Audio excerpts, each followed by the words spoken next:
Hello friends, welcome to my channel Study Made Easy.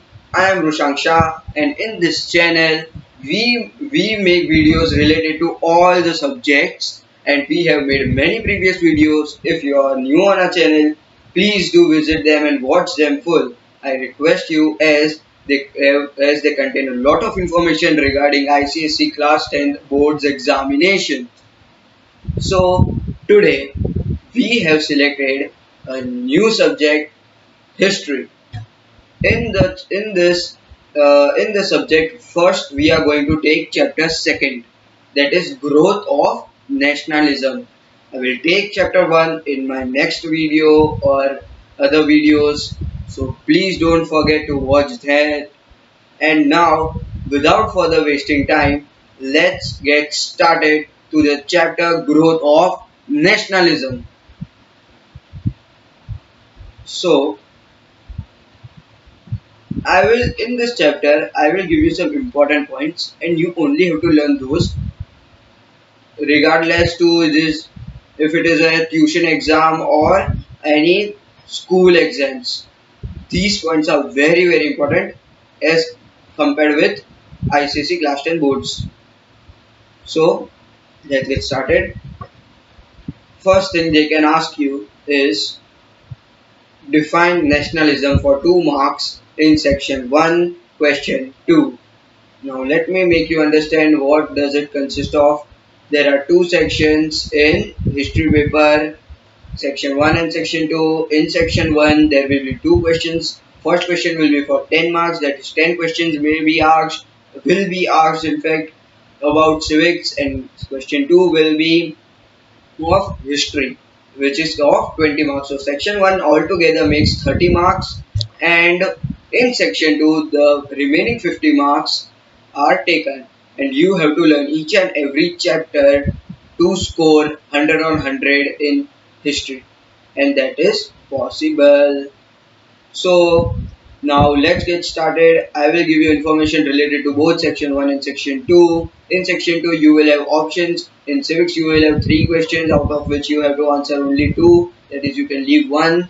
And in another question of section 2 there will be 5 options out of which you have to take only 3. So section 2 will be very much beneficial for you. You have to pay attention for section 1. So, growth of nationalism. Define nationalism. What is nationalism? So, nationalism is a feeling of oneness that emerges when people staying in a common territory share some political, cultural, historical background and consider themselves as one nation. Understand, you have to write same language what I spoke right now in your paper if you want complete marks, because this is defined, or what is also they can ask you have to write same. And please remember that you have to write in points. Your answer will not be considered if you write in paras. You have to write in points only. Then I don't think other thing is important. Now directly come on first aspect, that is what were the factors for growth of nationalism. And the first factor, this is the most important, economic exploitation. So now economic exploitation. In economic exploitation, if you see, there are four further points. First one, the peasants. Now in this, it means like how were the peasants exploited. So they were the main victims of British colonial policies. The government, that is the British government, it took away a large part of their produce. That means whatever they earned, they used to earn only 1 rupee. They used to earn only 1 rupee. If they have earned 10 rupees, 1 rupee was given to them and other 9 rupees to government. And because of that, the moneylenders and the landlords dominated the peasants. as they were unable to pay taxes on time. So this way, the peasants were exploited. Then comes the artisans and the craftsmen. Artisans and craftsmen, now at that time, if consider or imagine if you have a huge factory, very huge. So the Britishers, to destroy the Indian handicrafts, that means if you have a huge factory of Indian handicrafts, the Britishers would invade it and they would either offer you some money or they will use their political and economic power. Economic that either they will give you some money, रिश्वत बोलते हैं ना आजकल, either or they will धमकी बमकी देंगे. There are two ways. So they used their political and economic power to destroy Indian handicrafts, and this crippled the artisans and craftsmen, and they were devoid of their livelihood. कोई खरीदता ही नहीं था उनके पास से, क्योंकि उनको बनाने के बाद क्या होता था, if you have two options, either to have khadi, that is very hard cloth, and you have a soft cotton cloth, what would you prefer? Khadi will be expensive because it takes so much labor, hand labor, right? Whereas on the other side, if I sell you that same cloth, that more comfortable and more cool cloth of cotton at 5 rupees and khadi at 15, what would you prefer? There would be very rare people who would go for khadi. So the same way they made use of their economic and political power. Third comes the working class. Now, what do you think the working class? Same way, the people working in factory are called the working class. Now the growth of modern industries led to the birth. मतलब कि जैसे जैसे industries बढ़ती गई ना, एक नया social class आने लगा. वैसे अभी कैसे है, upper class, middle class, lower class, वैसे तीन में डिवाइड है. उस वक्त क्या हुआ था, उस वक्त एक नया वर्किंग क्लास करके आया था, and they were exploited bye there factory owners. They were exploited by their factory owners who generally were the Englishmen. मतलब ब्रिटिशर्स उन्हें टॉर्चर करते थे. They were exploited this way. Then comes the educated Indians. Now, educated Indians were also not spared because the British feared that if Indians get educated and good jobs, then they will grow more superior, as Indians were more superior than them, but they still feared that they would become more superior and outthrow their throne. So, curb this, to curb this thing, they very smartly, they played a very smart game. They did was they did not give anyone promotion only. They never ever gave educated Indians promotion, as the only employment which was available for educated Indians was in government service. मतलब कुछ भी हो जाए ऊपर तो Britishers ही रहेंगे. उसके बाद क्या हुआ, then in that competition was high and chances of promotion were bleak because उस वक्त एजुकेशन उतना था नहीं, और जो भी लोग एजुकेटेड होते थे उन्हें आगे बढ़ने का चांस ही नहीं देते थे वो लोग. So not the educated Indians thought that British government would help them. Instead they found that they are demoralizing them. They are keeping them backward economically. India को पीछे रख रहे हैं वो लोग. They found out that. So they were indirectly exploited that way. They आगे नहीं बढ़ने दिया ना. Second comes repressive colonial policies. इसका मतलब क्या, ये और एक फैक्टर है जो प्रमोट करता है नेशनलिज्म के ग्रोथ के लिए. सबसे पहला था इकोनॉमिक एक्सप्लॉइटेशन. सबकी इकोनॉमी खलास कर दी. पैसे ही आने ही नहीं दिए किसी के पास। दूसरी है रिप्रेसिव कॉलोनियल पॉलिसीज, ऐसी पॉलिसीज भरते गए कि इंडियंस परेशान हो गए थे। उसमें Lord Lytton was the viceroy of India at that time, viceroy of India. अभी उसमें क्या हो रहा था, दो चीजें एक साथ हो रही थी। क्वीन विक्टोरिया को एम्प्रेस प्रोक्लेम कर दिया गया था इंग्लैंड में, वो यहाँ पे थी भी नहीं, मगर और दूसरी तरफ एक ड्रॉट हुआ था, फमाइन था। फेमाइन में बहुत सारे लोगों को पैसे चाहिए थे, सब जरूरतें चाहिए थी, और ये दो के बीच लॉर्ड लिटन जो वाइसरॉय था, उसे लोगों का ध्यान रखने के बदले उसने एम्प्रेस विक्टोरिया जो अभी प्रोक्लेम हुई थी और इंडिया में थी भी नहीं, he arranged and organized the Grand Delhi Darbar in 1877, in which lakhs of rupees were spent of Indians।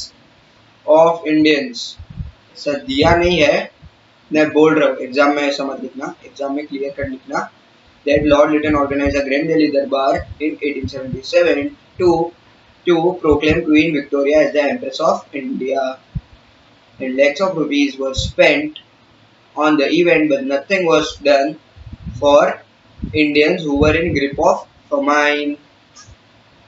Then Lord Lytton इतना करके भी शांत नहीं हुआ। What he did was, the next step he took was introduction of Vernacular Press Act and Indian Jam Act. According to this, the Vernacular Press Act forbade the vernacular papers। vernacular papers के क्या समझते हो आप? Indian भाषा मतलब हिंदी या और ऐसी भाषाओं में जो भी पेपर अलग अलग, उस वक्त तो बहुत पेपर्स थे, बंगाली में अलग पेपर, बंगाली भाषा में चल रहा था, बाद में लाइक लॉट ऑफ पेपर्स, सो उसे शॉर्ट फॉर्म दिया vernacular papers. So vernacular press forbade the vernacular papers to publish any material that might excite the feelings of dissatisfaction against the government। British government के विरुद्ध कुछ भी आपको publish नहीं करना है, मतलब ऐसा कुछ भी मत लिखो या कुछ भी सर्क्यूलेटिव मत होने दो जो ब्रिटिशर के खिलाफ या उसे डिससेटिस्फेक्शन हो ब्रिटिश गवर्नमेंट के साथ। मतलब ऐसा कोई काम मत करो जिससे लोगों का विश्वास ही उठ जाए। वो लोग ये करते थे इसलिए लोगों को पता ही ना चले। दूसरी चीज क्या थी? इंडियन जाम Act. What's Indian Arms Act? So according to this act, it made it a criminal offense to have any weapon without a license. To have any arms without license was a criminal offense, which was only applied for Indians and not for Britishers. Remember this, that in Indian Arm Act, what was done was that it made a criminal offense to keep gun or any arms without a license, और वो लोग जानबूझ के इसलिए licence देंगे ही नहीं ना Indians को, और ब्रिटिशर्स के लिए ये अप्लाई नहीं होता था, खाली इंडियंस के लिए था। This was again a repressive colonial policy. Then अभी next what they did, the maximum age limit for Indian civil service examination at that time ICS, that is Indian civil service examinations. आज उसके IAS, UPSC IAS वो सब कहते हैं। उसमें क्या था, एज लिमिट 21 से 19 कर दी, रिड्यूस कर दी, डिफिकल्ट बनाने के लिए इंडियंस को compete कर सके, इसलिए इंडियन सिविल सर्विस एग्जामिनेशन में एज लिमिट होती है, मतलब 21 के ऊपर के ले सकते हैं, 19 तक के ले सकते हैं, वैसा। तो उन लोग ने क्या किया, एज लिमिट घटा दी, मतलब 21 से सीधा 19 कर दी। And then they also started, they also मतलब पहले क्या होता था कि अगर इंडिया से कोई माल जाता है ना तो वहां से भी कुछ आता है, और बीच में टैक्सेस रहते हैं, टोल टैक्सेस अभी जैसे रहते हैं वैसे टैक्सेस रहते हैं। Britishers stop those import duties, रोक दिया, कोई टैक्स वैक्स कुछ नहीं है। इसके लिए इंडियन इंडस्ट्री को नुकसान हो गया। देन अब ये जो पॉइंट आ रहा है वो आपने बहुत सुना होगा, बहुत मतलब बहुत बार सुना होगा ये point, Ilbert bill. Ilbert bill ये बहुत बार आपने सुना होगा। अब क्या हुआ था उसमें? इल्बर्ट बिल मतलब the bill provided a trial of British. मतलब हुआ ये कि इल्बर्ट के करके एक थे, उन्होंने एक बिल बनाया जिसमें लिखा गया था कि अभी इंडियंस भी ब्रिटिशर्स पर ये कर सकते हैं, उन्हें क्रिमिनल घोषित कर सकते हैं इन लॉ। मतलब जजेस सिर्फ ब्रिटिश बने ऐसा जरूरी नहीं, जजेस इंडियन भी बन सकते हैं और ब्रिटिशर्स को सजा भी दे सकते हैं। This bill provided for the trial of British European persons by Indians. By this act, British tried to introduce equality in Indians and British. अभी एक्ट को पास होने ही नहीं दिया। The people, that is the white or the British people, started a powerful agitation against the government. That is why the bill had to be removed right that way. ये तो हो गया repressive colonial policies. Now comes the main thing, heart of chapter, as I always say, socio-religious reform movements. Now in 19th century, there were like, अभी आपने देखा कि कितनी सारी चीजें एक साथ हो रही थी. So people got frustrated, angry, unhappy. Everything was going on.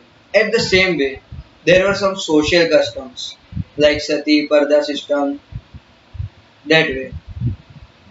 And Raja Ram Mohan Roy, he proved to be one of the greatest social and religious reformers of 19th century.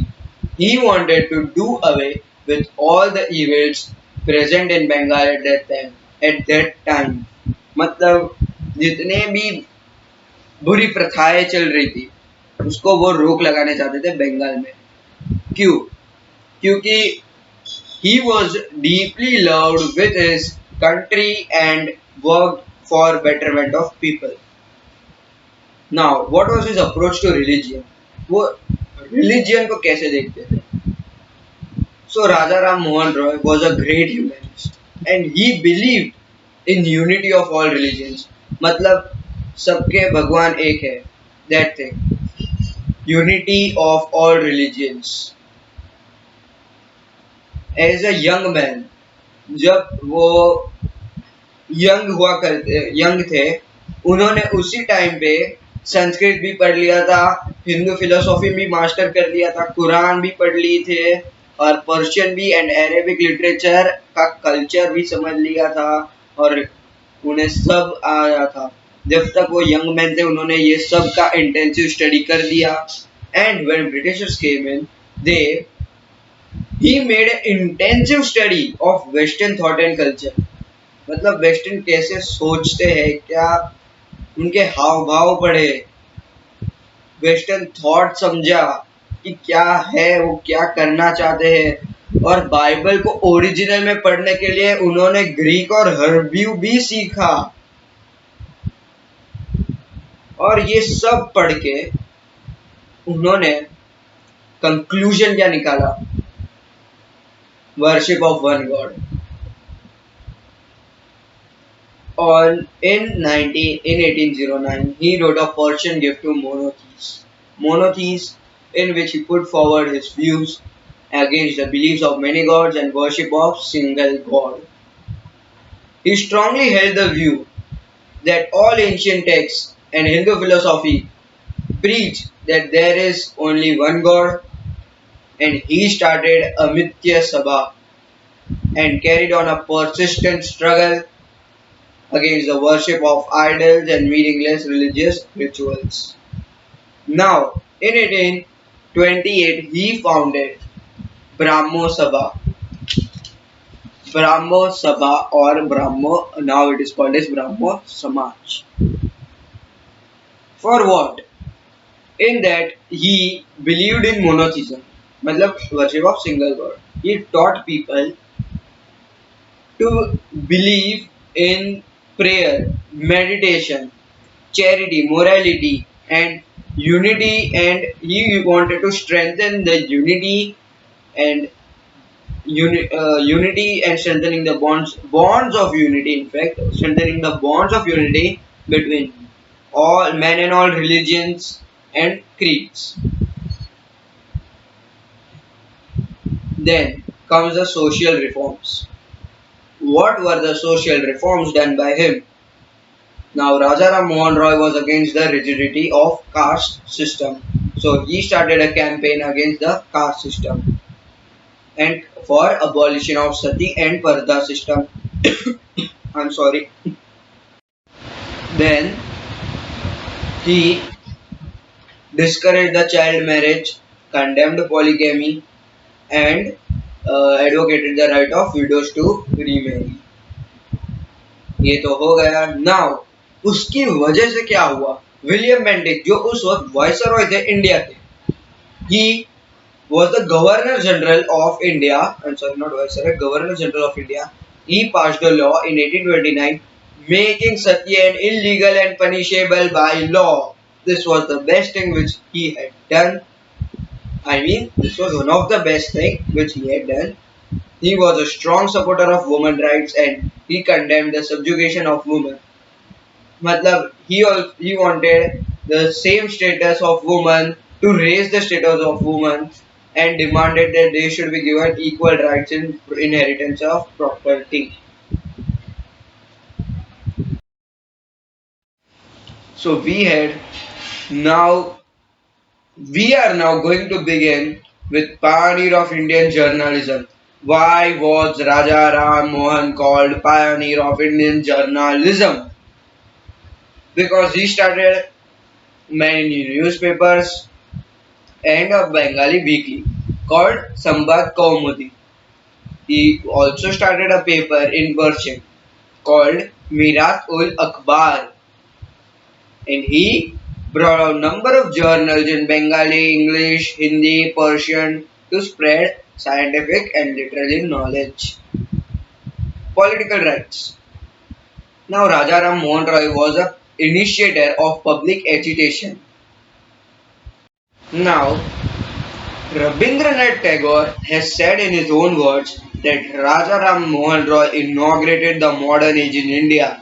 He was the father of Indian Renaissance and prophet of Indian nationalism. Jyotiba Phule. Coming on to after Rajaram Mohan Roy comes Jyotiba Phule. Now, who was Jyotiba Phule? He was an urban educated, a member of so-called low caste. Highlight the word so-called low caste. His education and personal experiences had made him critical of in Hindu religion and customs, because at that time in Hindu religion there were many caste systems, and same you see in Rajaram Mohan Roy also, he worked against the rigidity of caste system. That time it was very rigid that no one had its own choice. It was now they believed more in birth instead of actions. By this what I mean is, मतलब कोई जन्म से क्या है उससे वो लोग ज्यादा महत्व रखते हैं कि उसकी कुशलता को छोड़ के उसके जन्म पे देखते हैं कि ये कौन से कास्ट में जन्म है. ब्राह्मण का लड़का है तो बहुत अच्छा है, शूद्र का है तो बुरा है. अभी इसमें कैसा होता था कि अगर शूद्र के बच्चे को श्लोक या कोई जाप करना था, भगवान का नाम लेना था, तो वो अलाउड ही नहीं था उसे. उसे मारा पीटा जाता था अगर वो ऐसा करता था. तो वो होता था rigidity of caste system. That's why it was he was critical of Hindu religion and customs. Then for what he worked? He worked for upliftment of women. Now Jyotiba Phule thought that women were more superior than to men, and to uphold the status of superiority or to maintain the status of superiority, he wanted to educate the woman. And for educating women and to and for educating women, he started the first girls' school in Pune, along with his wife Savitri Bai Phule.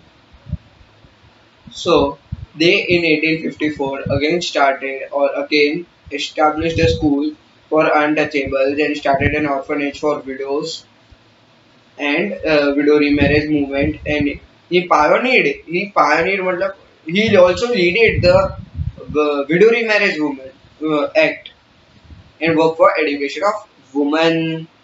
Now caste structure. What did he thought of caste structure? He believed that caste structure in India was an epitome of slavery, and he has written his famous book Gulamgiri, in which he has written down his thoughts that how does a low caste felt and the hardships and the distress felt by a low caste. Now comes social justice and lower castes. Now, Jyotiba Phule founded the Satya Shodhak Samaj in 1873 with the aim of securing social justice and for the weaker sections of society. Impact. What was the impact of social religious cause? This can actually is a question, and for that, now what am I going to say? सीधा दिमाग में ही डालो, कोई distract हुए मत, क्योंकि अब ऐसे पॉइंट्स आने वाले हैं जो डेफिनेटली पूछे पूछे जाने वाले हैं definitely. So he started Satyashodhak Samaj, and impact of the Satyashodhak Samaj was that Swami Dayanand Saraswati and Swami Vivekananda proclaimed the superiority of Indian culture and civilization. Second, the reformers teached or condemned untouchability, मतलब untouchability को हटा दिया और and ideas of brotherhood spread among all. Then the reformers taught the people not to ignore the importance of women who could participate in national movement. मतलब अगर किसी लड़की या वुमेन को भी पार्ट लेना है नेशनल मूवमेंट में तो आप उसे ना नहीं कह सकते. आपको उसे भी हक है उसके देश के लिए लड़ने का. And they protested against the British and domination, and Swami Dayanand Saraswati was the first to give slogan India for Indians and the word Swaraj. By this by this we have completed our 3 points, and this will be the last point, role of press.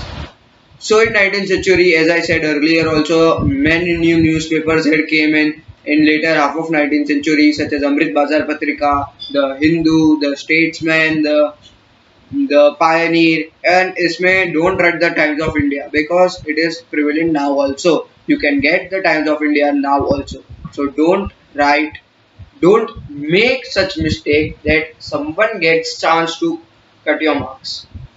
Don't give them chance.